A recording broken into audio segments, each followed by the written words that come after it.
In addition to what we know as the traditional funeral with a hearse in the church with a minister, you can have your funeral at home, in your garden.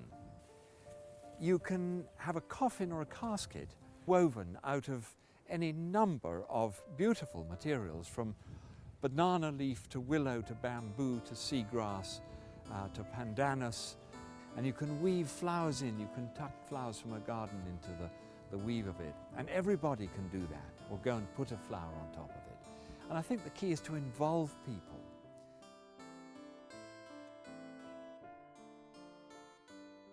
There is the body, and the person's body does not belong to the authorities.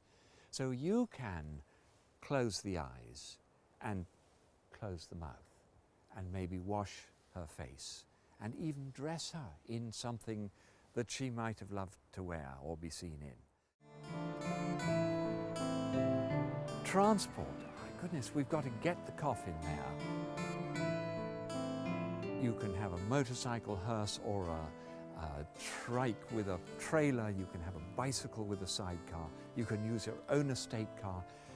We did a funeral for a sailor, and we towed him in his dinghy with his coffin strapped to the seats of his dinghy with the flags flying. Now, it's not for everyone, but his family thought that was fantastic.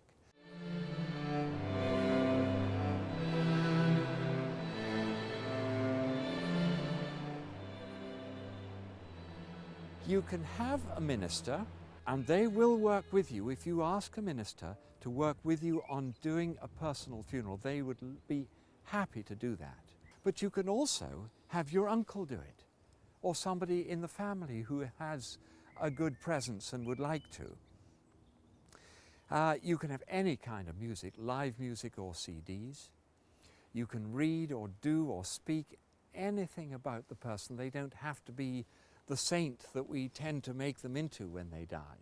You can speak about their eccentricities, and often that's partly why we love them so much.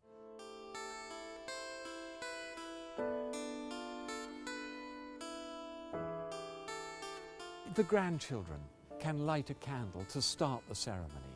It breaks hearts if they go up and they blow it out afterwards. They can put a daisy chain on the handles. It doesn't have to be a £500 rose confection. And they can read or play the recorder, or it's small, personal, simple things that make the funeral heartfelt and meaningful.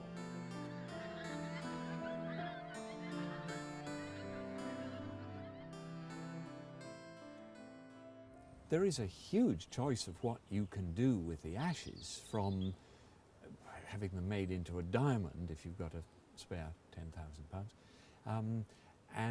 But most people would either bury them or in a churchyard, in a traditional kind of urn of some kind, or just pour them in. Others would scatter them in a place that meant something to the person who died. And there's quite an interesting urn that allows you just to do that. The ashes go in there, okay. Put in by the crematorium, and when you're ready, you get to the place, the top of the hill or wherever you were going, to the bottom of your garden. You pop out this perforated disc, and then you'd be able just to strew them as you wanted.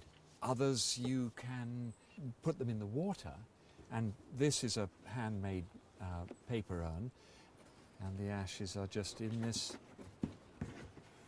little pouch, and there'll be a biodegradable bag in there, so in the water it would just melt, and it will, after 4 minutes or so, it will fill with water and sink down to the bottom of the sea or the river or wherever it is you've chosen to leave them. You can scatter them anywhere. You get made into a diamond or an egg timer, or sent into space or in fireworks, or made into goblets or picture frames. And there's so many options. They're getting back to where the Victorians were with their funeral jewellery and more ways of remembering, because it's so easy to forget. We're urged to find completion and move through and carry on shopping.